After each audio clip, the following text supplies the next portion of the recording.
সুপ্রভাত, নমস্কার বন্ধুরা। আমি সুতপা, আপনারা দেখছেন মিথিলিস কিচেন। আজকে আমি মুখরোচক ভাতের সঙ্গে একটা রেসিপি বানাবো। এটা পরোটা দিয়েও খাওয়া যায়, ডিম পোস্ত। খুবই সহজ উপায়ে, কম মশলাযুক্ত খাবার, ভালো লাগবে। দেখুন আমি কী করে বানাই। এখানে ডিম নিয়েছি, আমি 8 পিস ডিম নিয়েছি। সাদা তেল, অবশ্যই সাদা তেল হবে। এখানে আমি হলুদ প্রয়োগ করব না। টমেটোটা শাঁসটা বের করে জাস্ট আমি ঝালটা নিয়েছি। পেঁয়াজ কুচানো নিয়েছি, পোস্ত নিয়েছি, কাঁচা লঙ্কা নিয়েছি। প্রথমে ভেতরে যাতে নুনটা ভালো মতো ঢুকে যায়। সমস্ত ডিমগুলো আমার কেটে কেটে দিয়েছি মাঝখানে। এবারে প্রথমে কড়াইতে আমি তেল দিচ্ছি। ডিমটাকে আমি ডিপ করে ভাজবো না, জাস্ট হালকাভাবে ভেজে নেবো, দেখতে ভালো লাগবে।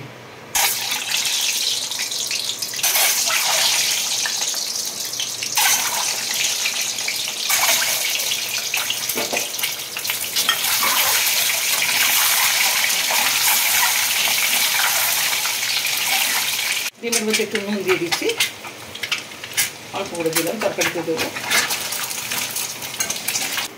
সবার কথা ভেবে এই রেসিপিটা আপনাদের সামনে নিয়ে এসেছি। অবশ্যই ছেলে মেয়েদেরকে করে খাওয়াবেন, নিজেরা তো অবশ্যই খাবেন। তেলটা গরম হয়ে গেছে, এরপরে আমি দিচ্ছি পেঁয়াজ।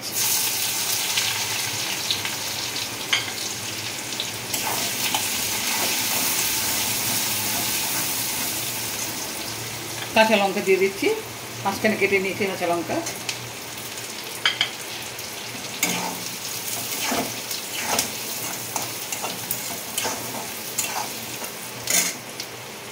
এরপরে দিচ্ছি লবণ, তরকারিতে স্বাদ মতো লবণ দিয়ে দিচ্ছি।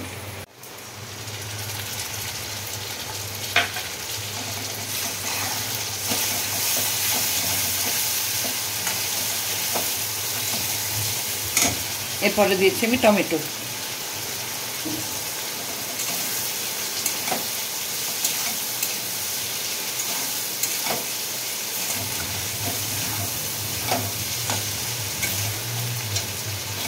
বেশিক্ষণ ভাজবো না,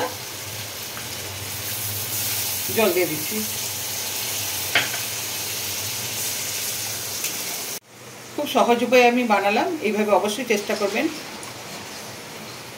দিয়ে দিচ্ছি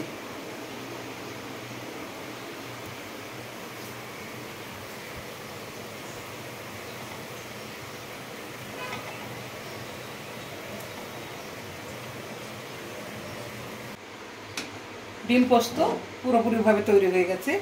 একটু ঢেলে রাখছি।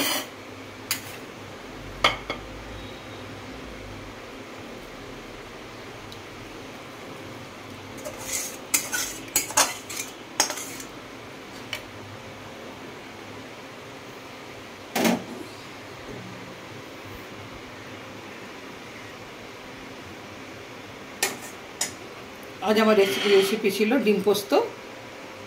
খুব চটজলদি, কম মশলাতে এটা আমি তৈরি করেছি। আপনারা সবাই চেষ্টা করবেন, গরম ভাতের সাথে ভীষণ ভালো লাগবে। আজকের মতো আমি আসি, টাটা।